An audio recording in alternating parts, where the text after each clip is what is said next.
वज़ीर आज़म आज़ाद कश्मीर के special adviser colonel retired Mohammad Maroof Khan ने कहा है कि vision again football academy Islamgarh की तरफ से चाइना में होने वाले खेल के मुकाबलों में हिस्सा लेने वाले छोटे खिलाड़ियों ने मुकाबला जीतकर न सिर्फ अपने इलाके का बल्कि पाकिस्तान और आज़ाद कश्मीर का नाम रोशन किया।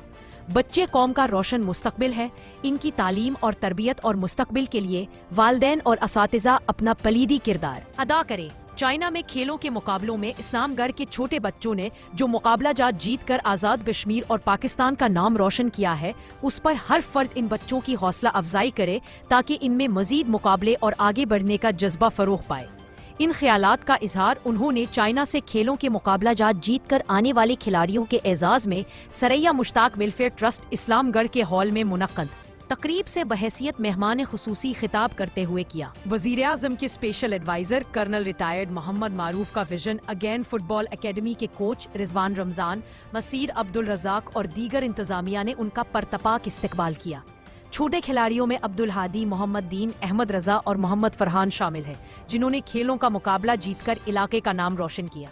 मेहमानान में सरैया मुश्ताक वेलफेयर ट्रस्ट के चेयरमैन हाजी मोहम्मद मुश्ताक और हाजी इकबाल, यारा लट्ठी और दीगर मुअज़्ज़िज़ीन इलाका ने शिरकत की। तकरीब में नन्हे खिलाड़ियों और एकेडमी कोच को चाइना में खेल के मुकाबलों की जीत हासिल करने पर मेडल्स डाले गए।